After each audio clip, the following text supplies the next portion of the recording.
Hi ಸ್ನೇಹಿತರೆ, ಎಲ್ಲರಿಗೂ ನಮಸ್ಕಾರ. ಇವತ್ತಿನ ಒಂದು ವಿಡಿಯೋದಲ್ಲಿ ಕರ್ನಾಟಕ ಅಂಗನವಾಡಿ ಟೀಚರ್ ಹುದ್ದೆಗಳ ನೇಮಕಾತಿ 2024 ಅರ್ಹತೆ ಹೊಂದಿರುವ ಅಭ್ಯರ್ಥಿಗಳು ಅಧಿಕೃತ ವೆಬ್ಸೈಟ್ಗೆ ಭೇಟಿ ನೀಡುವ ಮೂಲಕ ಈ ಹುದ್ದೆಗಳಿಗೆ ಅರ್ಜಿ ಸಲ್ಲಿಸಬಹುದು.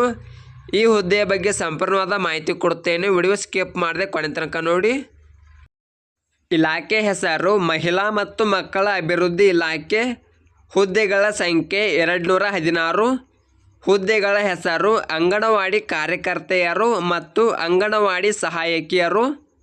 ಉದ್ಯೋಗ ಸ್ಥಳ Ramanagara. Application mode online mode ಆಗಿರುತ್ತದೆ. ಹುದ್ದೆಗಳ ವಿವರ ನೋಡೋಣ. ಅಂಗನವಾಡಿ ಕಾರ್ಯಕರ್ತೆಯರು 80 ಹುದ್ದೆಗಳು. ಅಂಗನವಾಡಿ ಸಹಾಯಕಿಯರು 136 ಹುದ್ದೆಗಳು. ವೇತನದ ವಿವರ ನೋಡೋಣ.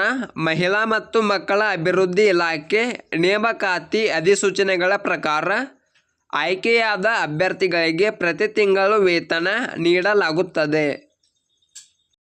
ವಯೋಮಿತಿ ನೋಡೋಣ. ಮಹಿಳಾ ಮತ್ತು ಮಕ್ಕಳ ಅಭಿವೃದ್ಧಿ ಇಲಾಖೆ ನೇಮಕಾತಿ ಅಧಿಸೂಚನೆಗಳ ಪ್ರಕಾರ ಅಭ್ಯರ್ಥಿಗಳು ಕನಿಷ್ಠ 19 ವರ್ಷ ಮತ್ತು ಗರಿಷ್ಠ 35 ವರ್ಷ ಮೀರಿರಬಾರದು. ಅರ್ಜಿ ಶುಲ್ಕ ನೋಡೋಣ. ಯಾವುದೇ ರೀತಿಯ ಅರ್ಜಿ ಶುಲ್ಕ ಇರುವುದಿಲ್ಲ.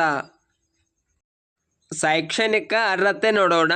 ಅಂಗನವಾಡಿ ಕಾರ್ಯಕರ್ತೆಯರ ಹುದ್ದೆಗೆ PUC SSLC ಕನ್ನಡ ಭಾಷೆಯನ್ನು ಪ್ರಥಮ ಅಥವಾ ದ್ವಿತೀಯ ಭಾಷೆಯನ್ನಾಗಿ ಓದಿರಬೇಕು. ಅಂಗನವಾಡಿ ಸಹಾಯಕಿಯರ ಹುದ್ದೆಗೆ SSLC ಅಥವಾ ತತ್ಸಮಾನ ತರಗತಿಯಲ್ಲಿ ಉತ್ತೀರ್ಣರಾಗಿರಬೇಕು. ಆಯ್ಕೆ ವಿಧಾನ ನೋಡೋಣ. ಮೆರಿಟ್ ಆಧಾರದ ಮೇಲೆ ಅಭ್ಯರ್ಥಿಗಳನ್ನು ಆಯ್ಕೆ ಮಾಡಲಾಗುತ್ತದೆ. ಪ್ರಮುಖ ದಿನಾಂಕ ನೋಡೋಣ. ಅರ್ಜಿ ಸಲ್ಲಿಸಲು ಪ್ರಾರಂಭದ ದಿನಾಂಕ ಪ್ರಾರಂಭಿಸಲಾಗಿದೆ. ಅರ್ಜಿ ಸಲ್ಲಿಸಲು ಕೊನೆಯ ದಿನಾಂಕ 30 ಸೆಪ್ಟೆಂಬರ್ 2024. ಈ ವಿಡಿಯೋ ಇಷ್ಟವಾದರೆ ಲೈಕ್ ಮಾಡಿ, ಶೇರ್ ಮಾಡಿ. ನಿರಂತರ ಉದ್ಯೋಗದ ಮಾಹಿತಿಗಾಗಿ ಸಬ್ಸ್ಕ್ರೈಬ್ ಮಾಡಿ. ನಾವು ಹಾಕುವ ಎಲ್ಲ ಹೊಸ ಅಪ್ಡೇಟ್ಗಳು ನೋಟಿಫಿಕೇಷನ್ ಮೂಲಕ ಬರುತ್ತವೆ.